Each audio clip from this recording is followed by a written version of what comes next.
Assalamualaikum warahmatullahi wabarakatuh. Kali ini saya Bayhaqi Munarom ingin nomor induk 119303018 jurusan Hukum Tata Negara Siasa kelas A semester 4. Kali ini saya ingin memaparkan sedikit materi tentang perkembangan konstitusi sesuai dengan saya ketahui untuk melengkapi UTS ulangan tengah semester saya.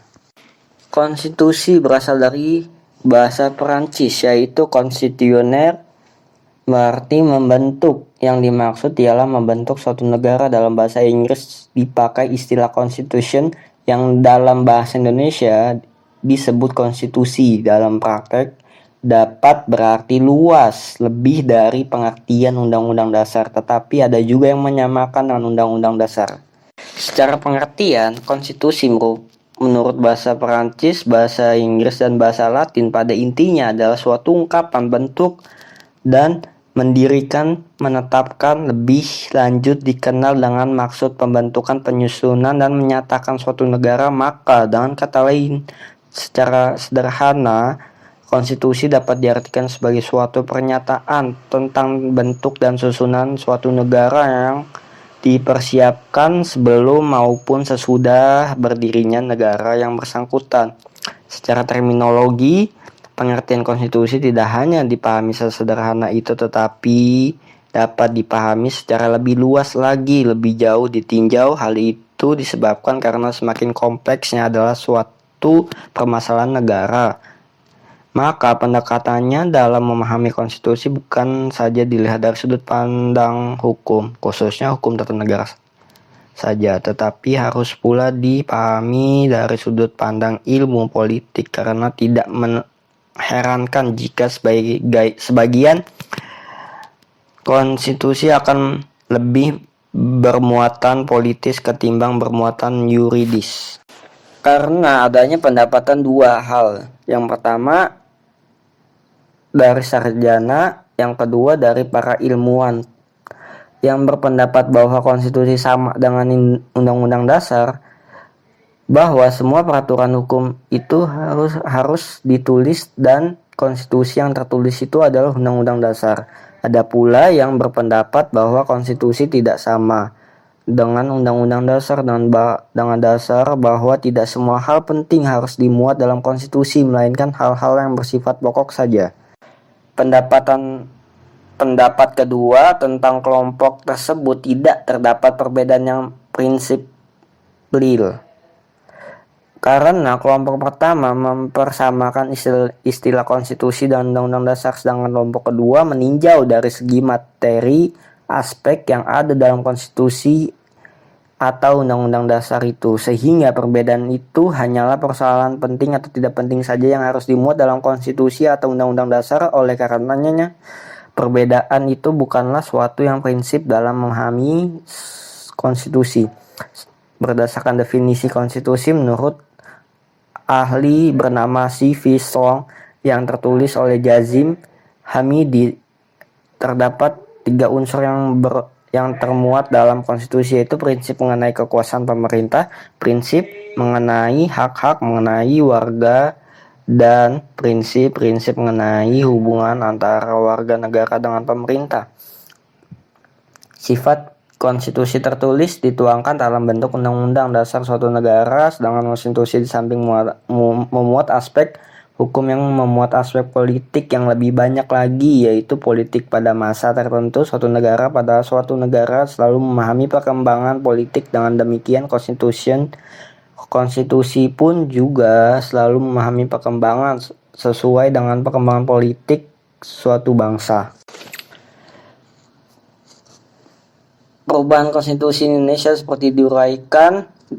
Yang pertama terjadi pada periode tanggal 18 Agustus 1945 sampai dengan tanggal 27 Desember 1949, masa berlakunya Undang-Undang Dasar. Pada masa periode pertama kali ini terbentuknya negara Republik Indonesia, konstitusi atau Undang-Undang Dasar pertama kali berlaku adalah Undang-Undang Dasar 1945, hasil rancangan BU BPUPKI kemudian disahkan oleh PPKI pada tanggal 18 Agustus 1945.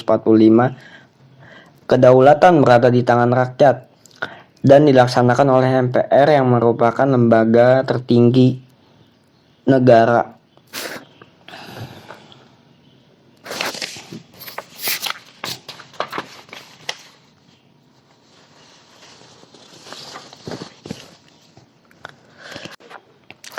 Pada masa ini terbukti bahwa konstitusi belum dijalankan secara murni dan konsekuen. Sistem ketatanegaraan berubah-ubah terutama pada saat dikeluarkannya Maklumat Wakil Presiden nomor 10 tanggal 16 Oktober 1945 yang berisi bahwa Komite Nasional Indonesia Pusat KNIP sebelum terbentuknya MPR dan DPR diserahi tugas legislatif dan menetapkan GBHN bersama Presiden.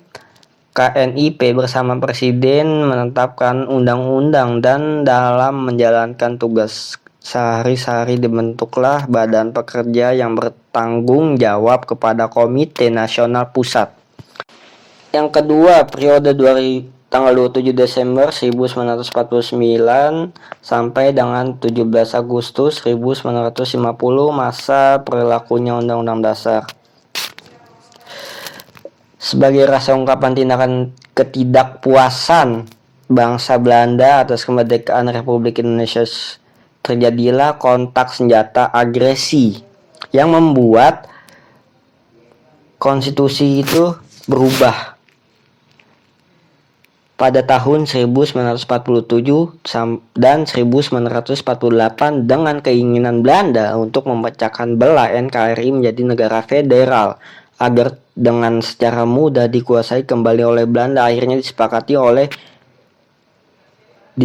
untuk mengadakan konferensi meja bundar KMB di Den Haag, Belanda, dengan menghasilkan 3 buah persetujuan lain: mendirikan negara Republik Indonesia Serikat, penyerahan kedaulatan kepada Republik Indonesia Serikat, dan didirikan uni antara Republik Indonesia Serikat dengan Kerajaan Belanda. Yang ketiga, masa perkembangan periode pada tahun 1950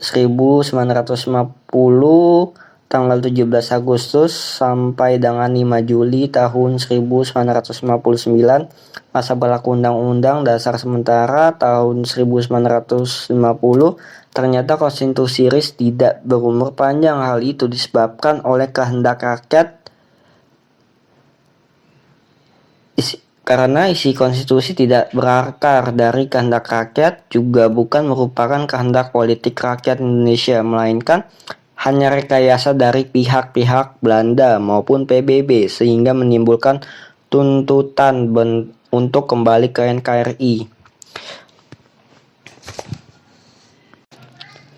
Dan yang keempat, periode perubahan perkembangan konstitusi tanggal 5 Juli tahun 1999 sampai dengan 19 Oktober tahun 1999, masa berlaku Undang-Undang Dasar.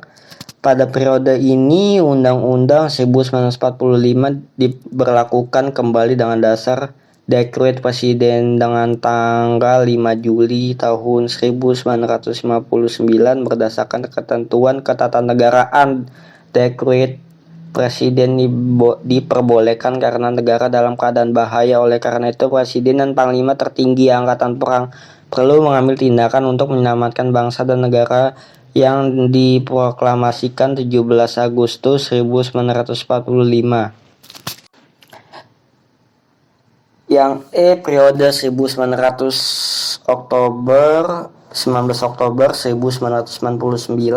sampai dengan 10 Agustus tahun 2002, masa berlaku pelaksanaan perubahan undang-undang yang sebagai implementasi tuntutan reformasi yang berkumandang pada tahun 1998 untuk adanya suatu perkembangan konstitusi terhadap perubahan Undang-Undang 1945 sebagai Dasar Negara Republik Indonesia. Dasar hukumnya ialah perubahan Undang-Undang 1945 adalah pasal 3 dan pasal 37 Undang-Undang 1945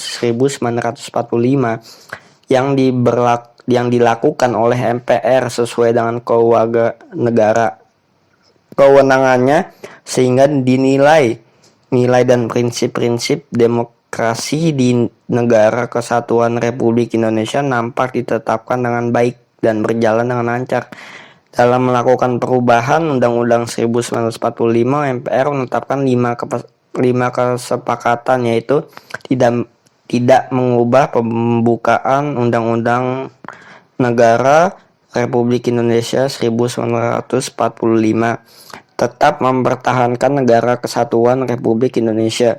Yang ketiga, mempertegas sistem pemerintah presidensial. Yang keempat, penjelasan Undang-Undang Dasar Negara Republik Indonesia tahun 1945 yang memuat hal normatif akan